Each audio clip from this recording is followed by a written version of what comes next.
Yo, what up you guys, MxgicIQ here, and today I'm bringing you guys yet another old school muscle car video on the Firebird in Need for Speed Unbound. This is another Firebird drift build. As you guys know, this car doesn't get that much grip. Any car that doesn't get 100% grip, I'm just going to start making drift builds for them to see how viable they actually are, because I believe that's how you can squeeze the best performance out of a non 100% grip car. And as you guys see, even in most cases, even if they're 100% grip, Kois is able to get even more time out of the drift builds.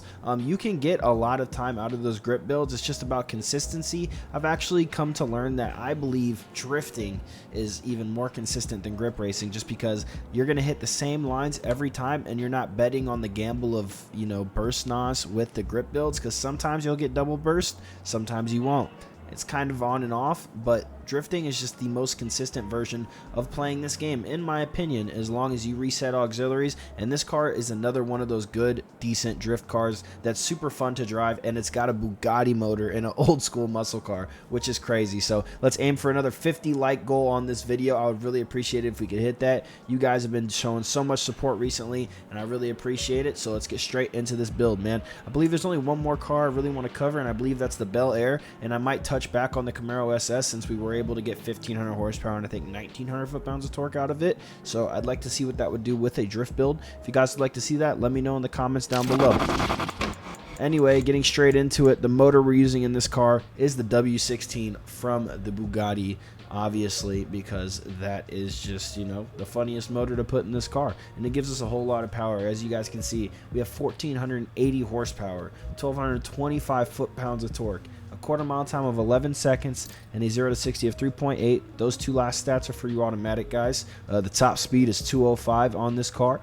It gets there pretty quick and it stays there. This thing really does move, man. And as you guys can see, all the engine parts obviously come maxed out on this motor because it is elite straight from the purchase. But we have opted for the Roots supercharger, even though it comes with a big turbo. I highly recommend you choose this boost force induction as well, because it ups your torque by a tremendous amount and it just feels really, really good. Sport bottle of NOS on there, elite road suspension, elite grip tires, the stock basic brakes. We're using a stock basic clutch with the 4-speed gearbox that actually comes in this car, and we're using a sport differential here with both nitrous drift and grip auxiliaries, where, as you guys already know, it is a must on drift builds at the very least to click the empty slot and re-equip that super grip auxiliary, because you will need to reset both your auxiliaries in order to actually get the bonuses, which is nitrous drift and nitrous grip.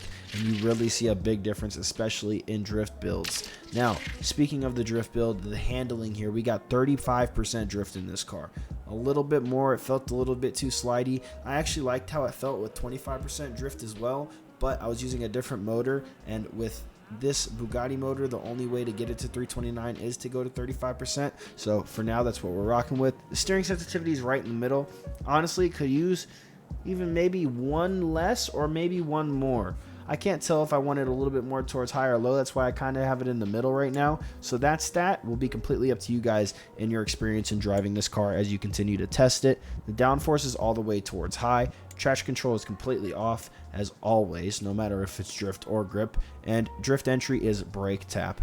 I just think it's more consistent. It's what I prefer. You guys can use gas tap, as it's believed to be maybe a little bit faster on drift builds. I don't know. I've been doing all right with the grip and the drift on brake tap. So let me know what you guys think, though, down below in the comments. I appreciate you guys again for tuning in to yet another video, man. Make sure you guys go check out my Twitch. Go check out the others linked down below in the description that make Need for Speed Unbound content, as I will be uploading Division 2 videos coming again soon.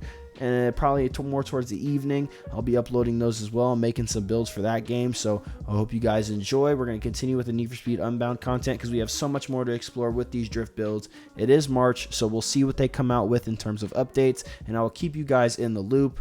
I'll see you guys in the next video. It's been MxgicIQ, and I'm out.